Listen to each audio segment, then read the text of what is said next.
어제에 이어서 용이 또 다른 짐승을 불러냅니다.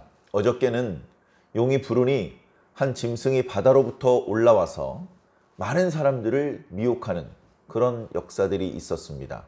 오늘 우리가 읽은 말씀에는 또 다른 짐승을 부르는데 그 짐승은 땅으로부터 올라오더라 라고 말하고 있습니다. 두 짐승이 많은 사람들을 미혹하게 합니다. 그래서 13장을 별명이 짐승의 장이다, 그렇게 말씀하시는 분도 있었습니다. 결국 이 짐승은 용으로부터 부름을 받은 것이고 용의 지배를 받고 있고 용으로부터 권세를 받고 있으며 결과적으로 사람들을 미혹하고 속이고 우상 숭배하게 만들고 용의 권세 앞에 무릎 꿇게 만들고 용과 짐승과 우상을 경배하게 만들고 그 모든 내용들은 하나님 앞에 범죄하게 만들고 하나님의 은혜와 구원으로부터 떨어지게 만들고 자신과 마찬가지로 지옥에 떨어질 수밖에 없는 사람들로 만들고 있습니다. 사람들의 눈에 용은 보이지 않습니다. 용이 모든 문제의 원흉이고 모든 하나님의 일을 대적하고 교회와 성도들을 핍박하는 근본 원인자인데 용은 보이지 않습니다. 우리들의 눈에는 용이 불러들인 짐승만 볼 것입니다. 그 짐승은 영적인 형상이 짐승이라고 표현되어 있을 뿐 정말로 이 세상에 있는 짐승과 똑같은 그런 짐승이 아니고 뭔가 강력한 권세를 가지고서 땅에 있는 사람들을 지배할 수 있는 그런 어떤 보이는 보이지 않는 실체입니다. 그런 구체적인 도구를 이용해서 용은 옛 뱀이요 마귀라고도 하고 사탄이라고도 하는 온 천하를 꿰는 자가 사람들을 괴롭히고 있습니다. 특히 12장 맨 마지막 구절에 용이 그 여자의 남은 자손들과 더불어 싸우려고 바다 모래 위에 섰더라 라는 말씀을 생각해 볼 때 용이 넘어뜨리고 괴롭히고 죽이고 굴복시키려고 하는 주요 대상은 불신자들이 아니라 여자의 남은 자손입니다. 하나님의 말씀과 예수의 계명으로 사는 사람들입니다. 이미 불신자들은 어렵지 않게 마귀가 자기의 수하로 만들 수 있습니다. 아주 쉽게 굴복시킬 수 있습니다. 그들을 굴복시키는 데에는 별다른 어려움이 없습니다. 그들은 쉽게 속고 쉽게 굴복합니다. 그런데 하나님의 말씀과 예수의 계명을 가지고 있는 성도들은 마귀의 거짓에 쉽게 속지 않습니다. 고난이 닥쳐와도 쉽게 무릎 꿇지 않습니다. 그래, 더 강한 권세, 더 성도들을 갈등하게 만들고 두려워지게 만들고 고난스럽게 만들어서 성도들이라도 할 수만 있으면 넘어지게 하려는 것이 마귀의 목표인 것입니다. 할 수만 있으면 하나님의 택하신 자라도 넘어뜨리려고 한다라고 이미 예수님께서 말씀하셨습니다. 세상 지말에 모든 이목과 시선이 택하신 자에게 집중되고 있습니다. 하나님은 하나님대로 당신의 택하신 자들을 지키기 위해서 천사들을 보내십니다. 마귀는 마귀대로 그 택하신 자들을 넘어뜨리게 하려고 여러 가지 권모술수를 펼칩니다. 그 상황에 우리는 어떻게 될까요? 하나님이 마귀보다 강하시니 우리는 아무것도 하지 않아도 저절로 승리할까요? 그렇지 않습니다. 한때 의인이었다가 악인이 되는 사람들이 무수히 많았던 것처럼 세상 지말에 마귀가 펼치는 이 여러 이적들을 우리 성도들이 가볍게 이길 수 있다고 그렇게 오해하고 자만하셔는 해서는 안 된다는 것입니다. 주님의 말씀 속에 택하신 자들을 향한 당부는 깨어있으라는 것입니다. 너희가 깨어있어야 된다. 기도하고 있어야 된다. 기도 모드로 살아야 된다. 마귀가 우리가 예상하고 상상할 수 없는 더 강하고 더 지혜롭고 화려한 모습으로 올 수 있다. 그렇게 되더라도 속지 않을 수 있고 끌려가지 않을 수 있고 굴복되지 않을 수 있으려면 깨어 있어야 된다. 영적인 눈을 뜨고 그것이 거짓임을, 그것이 우리를 함정에 빠뜨리고 죽음에 떨어뜨리는 그런 함정이라는 것을 분별해내야 된다. 참된 말은 하나님과 하나님 편에 있는 종들이 하는 것임을 명확히 알아야 된다. 그리고 매번 더 좋은 편을 선택해야 된다. 그러려면 깨어 있어야죠. 깨어 있는 방법 말고는 다른 방법이 없습니다. 우리의 힘으로 마귀의 힘을 제압하는 것이 아닙니다. 깨어 있고 분별하여서 마귀가 펼치는 그런 이적을 보더라도 마음이 흔들리거나 그 앞에 가서 경배하거나 끌려다니지 않을 수 있는 것이죠. 우리 스스로의 힘으로 이기기는 어렵습니다. 그러나 지지 않아야 됩니다.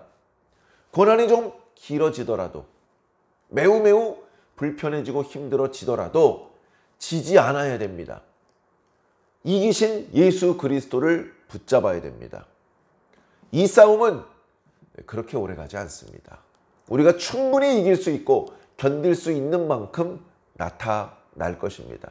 끝까지 인내해 주시고 끝까지 마귀의 속임에 속지 않아 주시기를 당부드립니다.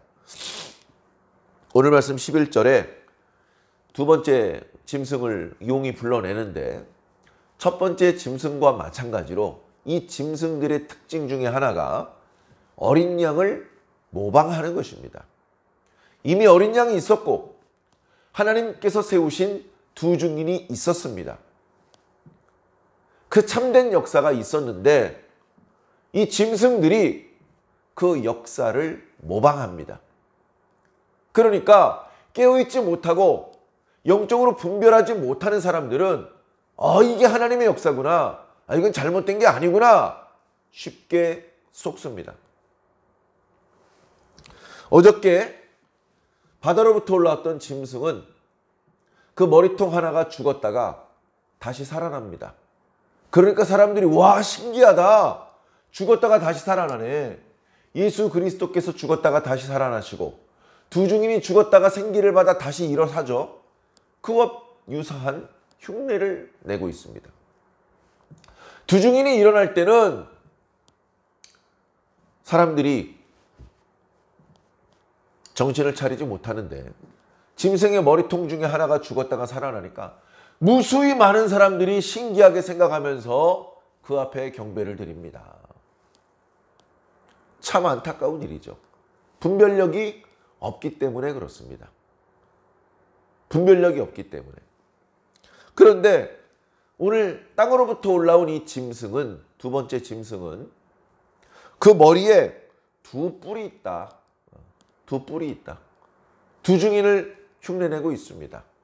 그리고 첫 번째 짐승이 하는 모든 권세를 행할 수 있습니다. 용으로부터 받은 권세죠. 심지어 불이 하늘에서 땅으로 떨어지게 할 수도 있습니다. 야, 신기하다. 불이 하늘에서 떨어지네. 이분도 하늘에서 오신 분인가 봐. 분별력이 없는 사람은 쉽게 속아 넘어갈 것입니다.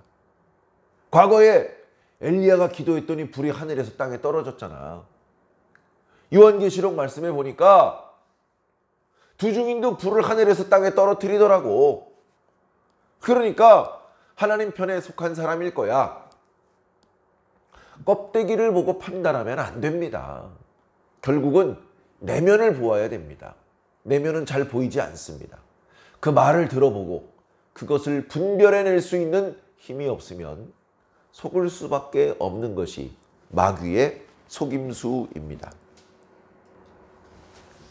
오늘 말씀에 나타나고 있는 이 두 번째 짐승의 중요한 특징 중에 하나는 말하는 입이 있다는 것입니다. 주로 말로 사람을 미혹하고 말로 거짓을 퍼뜨리고 말로 성도들과 땅에 거하는 자들을 해롭게 하는 그런 역할을 하고 있습니다. 그가 하늘에서 땅에 불을 떨어뜨리더니 사람들의 이목을 일시에 집중하고 그들 앞에 권세를 부려서 말을 합니다. 야, 먼저 바다로부터 올라왔던 짐승의 우상을 만들어라. 사람들이 그 짐승이 시키는 대로 합니다. 우상이 만들어졌습니다. 그 우상으로 말을 하게 합니다. 돌로 만들었고 나무로 만들었고 쇠로 만들었는데 말을 합니다. 하늘에서 불이 떨어지게 했던 것과 비슷한 속임수를 쓴 것이죠. 그러자 사람들이 또 속습니다. 와, 신기하다, 놀랍도다, 놀라우니 이 우상 앞에 다 무릎을 꿇어라, 머리를 숙여라. 두 번째 짐승이 감나라 배나라 하는데 분별력이 없는 사람들이 다 그대로 따라합니다. 짐승 앞에, 그 짐승의 우상 앞에 경배를 드립니다. 경배를 드리지 않고 저항하는 사람들은 어떻게 될까요? 그들은 몇이든 죽이게 하더라. 막강한 권세를 가지고 있습니다. 오늘 이 두 번째 짐승이 가지고 있는 권세는 우상과 또 짐승에게 경배하지 않는 자들을 죽이는 권세, 그리고 사람들의 이마나 손에 표식을 합니다. 그 표식이 없는 자들은 매매하지 못하게 하는 권세가 있습니다. 팔지도 못하고 사지도 못하기 때문에 매우 큰 불편과 경제적으로 막대한 손실을 보게 됩니다. 그런 손실이 있음에도 불구하고 끝까지 하나님의 말씀과 예수 그리스도의 계명을 지키는 자들이 있습니다. 그런가 하면 견디다 못해 쓰러져서 결국 그 짐승이 시키는 대로 살아가는 사람도 나타납니다. 매우 안타까운 일이죠. 기지라는 일입니다. 알곡 중에 죽정이를 걸러내는 일입니다. 하나님 나라에 합당하지 못한 자들을 구별해내는 일이기도 합니다. 두렵습니다. 현재 교회에 등록된 사람들은 무조건 천국에 간다 라고 말씀드릴 수가 없습니다. 걸러내고 또 걸러내서 충실한 알곡만 곡간으로 옮기시는 것이 하나님의 역사입니다. 자, 짐승의 표를 받는다. 자세히 보니까 짐승의 이름을 받는다라고 말하고 있습니다. 그 이름의 수를 받는 것이다. 이것은 사람의 수다라고 말씀하고 있죠. 뭐 666 이런 이야기가 여기서 이제 나온 것인데요. 666이 무엇인가? 이 짐승은 무엇인가? 짐승 머리통에 있는 뿔은 무엇인가? 먼저 나왔던 짐승 머리통이 7개라는데 그 7개 각각의 의미는 무엇인가? 여러 가지로 궁금하죠. 이것을 첫 번째 머리통의 이름은 뭐고 이런 식으로 또 설명하는 사람들이 있습니다. 그리고 그 설명을 들으면 그럴듯합니다. 그럴듯해요. 그럴듯해야 속습니다. 그거요? 하나님께서 알려주지 않으셔서 아직 모르는데요 라고 말하면 공부가 부족한 목사, 자격 미달인 목회자라고 몰아붙일 수도 있겠죠. 그러나 속고 싶으시면 알아서 하십시오. 제가 뭐 어떻게 말리겠습니까? 자기는 속겠다. 난 속고 싶다. 진리의 사랑을 받지 못하면 불의의 속임수에 어떻게 안 속을 수 있겠습니까? 그러나 진리의 사랑을 받는 자들은 속지 않을 것이라고 말씀하셨습니다. 우리는 죽임을 당하지 않고 매매를 할 수 있기 위해서 짐승의 이름을 받아서는 안 됩니다. 우리는 오직 하나님의 표를 받아야 됩니다. 누가 보좌에 앉으신 얼굴과 어린 양의 진노 앞에서 떳떳이 설 수 있겠느냐? 하나님의 입맞은 14만 4천이 설 수 있다. 그들이 하나님 앞에 서서 하나님을 찬양하는 것을 보아라. 당당히 그 앞에 서 있지 않느냐라고 6장과 7장 말씀을 묵상하면서 여러 번 강조해 드렸습니다. 하나님의 표가 무엇인가? 하나님의 도장을 받았다는 것이 무엇인가? 하나님의 이름을 받은 것입니다. 우리가 내일 묵상하게 될 요한계시록 14장 앞부분의 말씀을 보면 그 짐승의 수를 이기고 시온산에 서는 자들의 모습이 드러나고 있습니다. 그들은 바로 7장 말씀에 하나님의 인을 맞은 14만 4천입니다. 상징적인 숫자죠. 하나님의 인을 맞았다는 말씀이 뭐냐? 그들의 이마에 하나님과 어린 양의 이름이 있다는 것입니다. 하나님과 어린 양의 이름이 있다는 뜻은 하나님과 어린 양의 소유가 되었다는 뜻입니다. 그런데 하나님과 어린 양의 이름이 있어야 될 자리에 짐승의 이름이 있다면 그 사람은 하나님의 소유가 아니라 짐승의 소유가 되는 것 아닙니까? 하나님께서 짐승을 번쩍 들어서 지옥에 던지실 때 같이 지옥에 떨어지겠네요. 속는 자는 그렇게 될 것입니다. 그러나 속지 않고 끝까지 하나님 편에 서서 목숨을 걸고 죽음을 무서워하지 않고 끝까지 하나님의 말씀과 예수 그리스도의 계명을 지키는 자들은 결국 승리의 새 노래를 부르게 될 것입니다. 땅에 있는 대부분의 사람들이 멸망으로 달려갈 때에 거기서 구속함을 받아서 하나님을 찬양하는 그런 자들이 있는 것이죠. 그 숫자는 많지 않을 겁니다. 몇 명인지 짐작도 할 수 없지만 그러나 그 누가 보아도 많은 숫자가 아닐 것이라고 성경은 말씀하고 있습니다. 사랑하는 성도 여러분, 영적으로 깨어 있어야 됩니다. 기도하셔야 됩니다. 계속해서 말씀을 들어야 됩니다. 말씀을 가르쳐주고 기도해주는 주의 종들과 가까이 해야 됩니다. 주의 종들과 세상 얘기 나눌 것이 아니라 하나님의 말씀에 대해서 대화를 나누어야 됩니다. 부지런히 부탁해서 기도를 해달라고 해야 되고 부지런히 부탁해서 말씀을 가르쳐달라고 해야 됩니다. 자주 교회에 모여야 됩니다. 교회에 모여서 뜨개질하고 꽃꽂이하고 그게 아니고 말씀을 들어야 되고 그 말씀 붙잡고 기도해야 됩니다. 그렇게 하지 않으면 나도 모르게 내 믿음 식어버리고 내가 가지고 있던 말씀의 지식은 허황된 이야기처럼 느껴지게 될 것입니다. 그리고 오히려 바다에서 올라온 그리고 땅으로부터 올라온 짐승들의 말이 더 그럴싸하게 들릴 것입니다. 그렇게 들리면 이미 돌이키기 어려워지는 것입니다.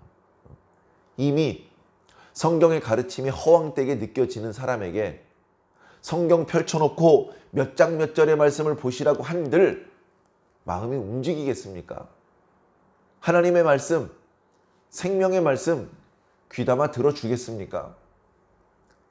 돌이키기 어려운 지경이 되기 전에 말씀을 들어야 됩니다. 정신을 차리고 깨어서 기도해야 됩니다. 사랑하는 성도 여러분, 지금 전쟁이 터지고 총알이 날아다니는 것은 아니지만 영적으로는 더없이 치열한 전쟁이 펼쳐지고 있습니다. 소규모로 한두 사람 사이에서 벌어지는 국지전도 있겠지만 대규모 포격과 공습이 난무하는 영적인 전쟁도 현재 진행 중에 있습니다. 기도하며 깨어있는 자들은 모두 느끼는 그런 전쟁 상황입니다. 사랑하는 성도 여러분, 부디 깨어있으시기를 부탁드립니다. 말씀과 기도 가운데 영적으로 분별하셔서 세상의 물결에 휩쓸려 떠내려가지 마시고 세상의 악함에 물들어 버리지 마시고 계속해서 순결한 어린 양의 신부로 자신을 보존하며 하나님 나라 들어가기를, 신랑을 영접하기를 잘 준비하시기를 예수님 이름으로 간절히 축원합니다.